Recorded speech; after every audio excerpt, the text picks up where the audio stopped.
Rural ప్రాతూరులోని liberation Congress party ఆఫీసులో party అధ్యక్షులు మాజీ ఐఏఎస్ అధికారి విజయ్ కుమార్ ప్రెస్ మీట్ ఏర్పాటు చేశారు. వివిధ సమస్యలపై స్పందించారు.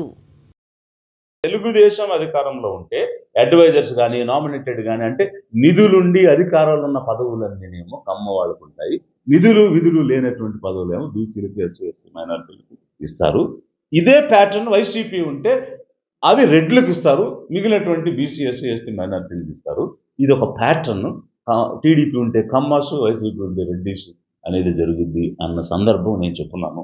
కాబట్టి మీ ద్వారా నేను అధిక జన పేదలను, సామాన్యులను, ఎస్సీ ఎస్టీ ఓబీసీ మైనారిటీలను, ఓసీల్లో ఉన్న కమ్మ రెడ్డి పేదలను కూడా నేను కోరుతూ ఉన్నాను. వీరు ఒక వర్గానికి తమకు కావాల్సిన వాళ్ళకి దోచిపెట్టడానికే వీళ్ళందరి ఓట్లు వాడుకుని అధికారంలోకి వచ్చి పనిచేస్తున్నారు తప్ప నిజంగా డిస్ట్రిబ్యూషన్ ఆఫ్ వెల్త్ కానీ, డిస్ట్రిబ్యూషన్ ఆఫ్ పవర్ కానీ, అంటే అధికార వికేంద్రీకరణ, ప్రతి వర్గానికి అవకాశాలు రావాలి, ప్రతి వర్గం నిర్ణయం చేసే అవకాశం ఇవ్వాలి, సంపద అన్నది ప్రతి వర్గానికి చేరాలి అన్న దృక్పథంతో ఎక్కడ పనిచేయటం లేదు అన్నది నా ఆలోచన. అందుకే లిబరేషన్ కాంగ్రెస్ పార్టీ స్థాపించాం.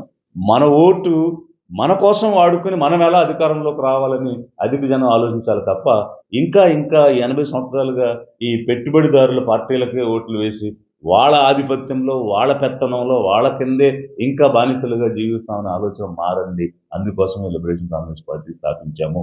నేను ఒక ప్రశ్న వేస్తే, ఒక సమస్య లేవనెత్తితే నేను అడిగిన ప్రశ్నకు సమాధానం చెప్పే దమ్ము మీ దగ్గర లేదు, సమాధానం చెప్పడానికి మీ దగ్గర ఆ జ్ఞానం లేదు, ఆ సబ్జెక్టు లేదు. అలాగే ఏదైనా ఒక సమస్య గురించి మాట్లాడితే దాన్ని పరిష్కరించడానికి మీరు ప్రయత్నమూ చేయలేదు. కానీ ఏమంటారు అని అంటే జగన్ బ్యాచ్ అని అంటారు.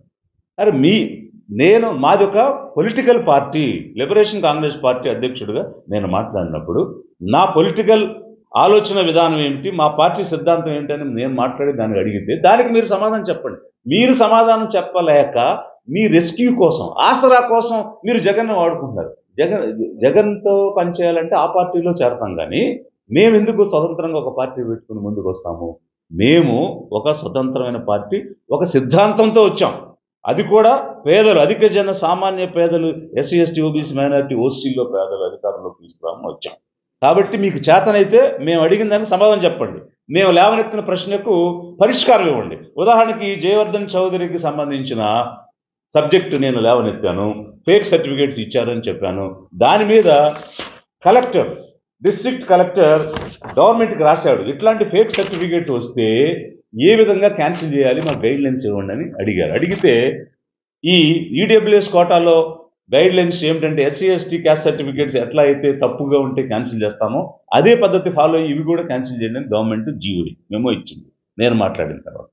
సో ఇంతే కాకుండా ఇప్పుడు డిఎస్సిలో రిక్రూట్మెంట్ ఫైనల్ పాయింట్ ఇది జరిగినప్పుడు అనేక అవకతవకలని అనేక మంది మాట్లాడారు. ఇప్పుడు మీకు వైసీపీ వాళ్ళు మాట్లాడారని వాళ్ళ మీద కాకుంటే అది మీరు చూసుకోండి, కానీ మేము మాట్లాడేటువంటి సబ్జెక్టు ఒక లాజికల్గా నేను మాట్లాడుతున్నాను. ఇప్పుడు 2025లో ఈ జీవోల ద్వారా ఒక నోటిఫికేషన్ ఇచ్చారు. అప్పుడే స్పోర్ట్స్ కోటా కూడా ఎలా ఫిల్ చేస్తామనేది youth advancement, tourism and culture department కూడా ఇచ్చింది. నోటిఫికేషన్ ఇచ్చాక, గైడ్ లైన్స్ ఇచ్చాక, రిక్రూట్మెంట్ జరిగే సమయంలో మళ్ళీ మార్చాల్సిన సందర్భం ఏంటి? 25లో ఇచ్చిన తర్వాత మళ్ళీ 15/5/2026న ఇంకో జీవో ఇవ్వాల్సిన అవసరం ఎందుకు వచ్చింది? 14/5/2026న ఇంకో జీవో ఇవ్వాల్సిన అవసరం ఎందుకు వచ్చింది? అప్పటికే రిక్రూట్మెంట్ స్టార్ట్ అయిపోయింది, సెలక్షన్ కూడా జరిగిపోయింది కదా. ఎక్కడైనా ఒక నోటిఫికేషన్ ఇచ్చినప్పుడు రిక్రూట్మెంట్ చేసే ముందు ఏ విధంగా మేము రిక్రూట్ చేస్తామని ఒక నోటిఫికేషన్ ఇస్తారు. అది ఒక సమగ్రమైన నోటిఫికేషన్ ఇచ్చారు. ఇన్ని పేజీల్లో ఒక సమగ్రమైన నోటిఫికేషన్ ఇచ్చారు. ఇందులో అన్నీ ఉన్నాయి, స్పోర్ట్స్ కోటాతో సహా ఇచ్చారు. ఆ తర్వాత కొత్తగా కొన్ని స్పోర్ట్స్ యాక్టివిటీస్ ఎలా చేరుస్తారు, కొత్తగా గైడ్ లైన్స్ ఎలా మారుస్తారు, ప్రాసెస్ ఆల్రెడీ ఇనిషియేట్ అయినాక ఎలా మారుస్తారు. ఇక్కడ నేను 2 లాజికల్ క్వశ్చన్స్ ఆ రోజు కూడా చెప్పాను పాడ్కాస్ట్, ఇప్పుడు కూడా అడుగుతున్నాను. రిక్రూట్మెంట్ ఆన్సెట్ అయిన తర్వాత, ప్రాసెస్ ఆన్సెట్ అయినాక గైడ్ లైన్స్ మీరు ఎలా మారుస్తారు? ఏదైనా ఉంటే ముందు చెప్పాలి కదా. రెండవది టీఈటీ, టీచర్స్ ఎలిజిబిలిటీ టెస్ట్ అన్నది లేకుండా టీచర్గా నియామకం చేయడానికి వీలు లేదని రైట్ టు ఎడ్యుకేషన్ యాక్ట్ చెప్తుంది. అదే విషయాన్ని సుప్రీంకోర్టు కన్ఫర్మ్ చేసింది. వాళ్ళు ఆల్రెడీ చేరిన వాళ్ళు కూడా ఈ టెస్ట్ పాస్ అవ్వాలని సుప్రీంకోర్టు చెప్పింది. చెప్పినప్పుడు వాళ్ళు మేము ఎప్పటి నుంచో ఉద్యోగాలు ఉన్నాం, మాకు ఎగ్జామ్షన్ ఇమ్మని వీళ్ళు కోర్టుకు వేశారు. కుదరదు, చట్టం ఒప్పుకోదు, కావాలంటే మీకు ఇంకో సంవత్సరం టైం ఇస్తాం, ఆగస్టు 2028 లోపు మీరు ఈ పరీక్ష పాస్ అయి తీరాల్సిందే అని సుప్రీంకోర్టు చెప్పింది. ఉన్నవాళ్లే పాస్ అయి తీరాలని చెప్పినప్పుడు కొత్తగా తీసుకునే వాళ్ళు ఖచ్చితంగా అందులో క్వాలిఫై అయితేనే కదా ఉద్యోగంలో చేరతారు. స్పోర్ట్స్ కోటాలో ఎలాంటి కాంపిటేటివ్ ఎగ్జామ్ లేకపోయినా కూడా, ఏ క్వాలిఫికేషన్ లేకపోయినా మీరు టీచర్స్గా చేరుకోవచ్చు అని ఇచ్చారు. అగ్రీడ్, స్పోర్ట్స్ని ఎంకరేజ్ చేద్దామని ఇచ్చారు, మంచి ఉద్దేశం అని అనుకున్నాం. కానీ టీచర్ ఎలిజిబిలిటీ టెస్ట్ అయితే పాస్ అయితే తీరాలిగా, దానికి ఎగ్జామ్షన్ లేదుగా. అది చట్టంగా, చట్టానికి పైన జీవోలు ఇవ్వగలమా? చట్టం మీద ఇచ్చిన జీవోలు నిలబడతాయా? నిలబడవు కదా. చట్టం పైన ఉంటుంది, దాని కింద జీవోలు ఉంటాయి. చట్ట పరిధిలో జీవోలు ఉండాలి కానీ జీవో పరిధిలో చట్టాలు ఉండవు కదా. అందుకే నేను చెప్తున్నాను, పీఈటీలు తప్ప స్పోర్ట్స్ కోటాలో మీరు ఇచ్చిన ఉద్యోగాలు ఏవి నిలబడవు. ఆ టీచర్లందరూ ఉద్యోగాలు కోల్పోతారు.